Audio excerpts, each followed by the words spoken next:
da sorry na say na brown say wono so nyankopon afre na ehun nsem no aye bebre eyi dan ma pia mu nyina kasa tia no manase mu nyina say nyankopon frɛ na brown no ankasa komie de no ntina wo de no ho ewura nyankopon adwuma ni by force na dan na pia akra de o se wa wonnim na ebe frɛ wa na se na be mo akwankyra ye na wa twie sika bi say nipa kro no usu jimi for sebe usu jimi for kra de ebi anyway ka kumwod ne kwakwanum na brown kasa atrase any pillow tv edidi nkomo a wonu ananum nsem akwan ye fa so a yankopon friend pillow bisa ne say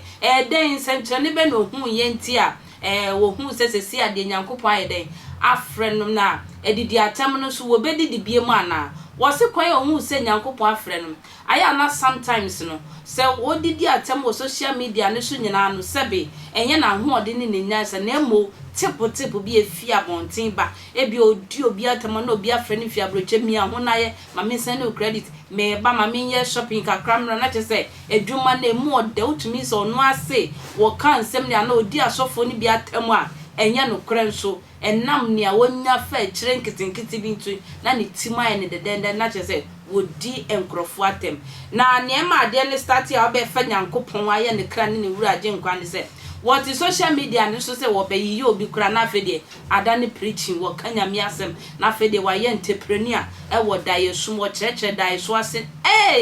na che say nsem ne de anu odian kasa na ye bi san se si anu enti agrada e be kan ntokwa wo be bia na o se debida wo mbua na da because na modifo bia wo matunfo obo eye na akabo the third edi na mebisa me say na akabo the third ne kwan be so na wona ma ohun sa akabo the third no ho nso ye question kakraka pa na je say on di agrada atem na sebi wo hwa agrada nyame mfre no no ena nyame mfre na wo hwe ne ma agrada ya enkyere nyankopon abrabo na ono ne de no de efri ne ma me so ena bedru nso me enti ono aksene no musem mbrasesia acho e ka me se me nka erade asem and sometimes no so no like me wo wa so na me pese me ye program about dreams say me ye me program e bi wo wa me be ko but me bo worship e bi wa metumi aka erade asem kakra metumi ama words of encouragement bi nsem bi a hye nipa nkran me wi a ansa me de ntokwa na to aso okay ebi so a me ba metumi ba sa me be ko ntokwa me realize na me preaching na me ko nti e be du be bi na so ntokwa no kra ya me nya de me nyai ti me ba na afa de me church dreams ti me ya me so wa wanya dream bi afabra type na me interpreti ti me yes our program na for some time nti no bi wo ha me kire na se a o doubt me otumi ko bi so opi we bi se nipa na ye bia ne sofo bia na bibi no so aka the same thing obi ho so shada oba me page so be bisa me kan say we are no kwarfo say ana me sofo so aka try me about the dream no gift enya me nti no edi imsanto bi wo ha me kire ni wi a o say da any bi we anenye o say me nya den nti no ka so nya den a ebi am so okay o de mesan afro ti ebi wa metumi ko bon ho mpae ebi so wo a o ka se me nya den tumi ka so you say auto communion wine you say wo wa ni pana afro ade na ma me ye no nyame aya adumo say yo pillow me see nipa bebre tafe na abegu me so te du ba bi a omo frame about direction kwa me mfi omo I'm telling you na eba sa wo nsuo si ade okoye emfa sunsanson ble no direction a wo de mani pa wonim se me no me de bia me ye direction me ankasa na me te wo no me ye direction there has me ankasa no sabi odi for ba me tumi ti ahaban me tumi me ti ahaban kasa because me ma me diff ejuma na oye no na odi ahaban kan ti I know a lot of ahaban actually what must say and na me no me aside that no so say what akaboa sunsun sorry mozi ti me ankasa no me nti wokwa especially ejuma me de me ho be shame no eye social media ko kan obi asem so for be all cry you know say enyo mu nyina cry no mu kita good spirit dey adwuma o kana seminar shina o tumi tobo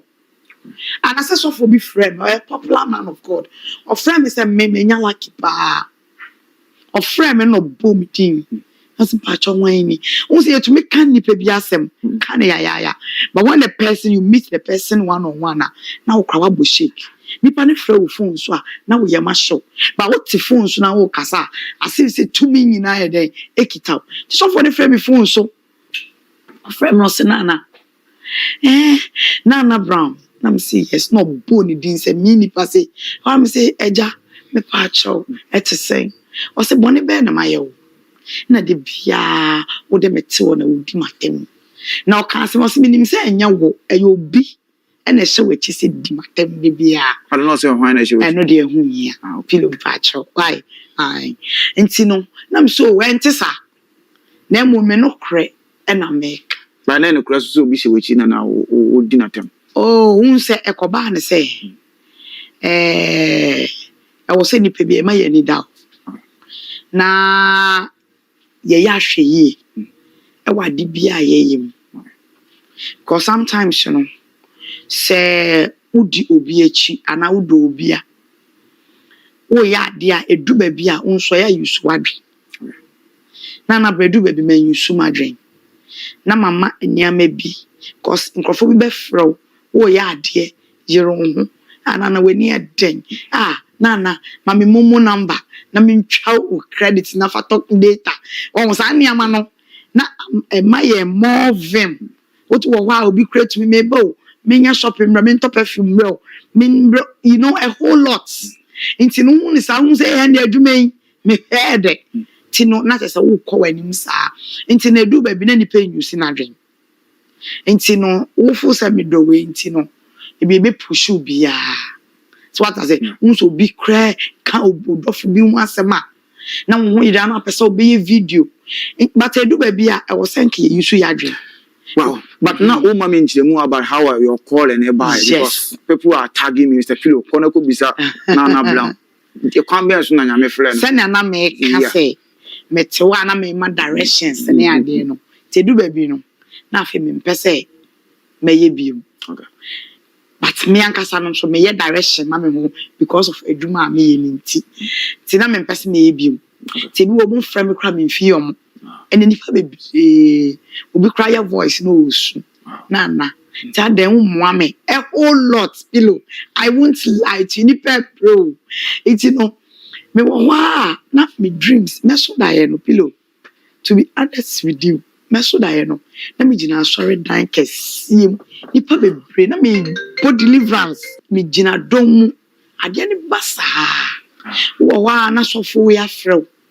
me da asese wotwe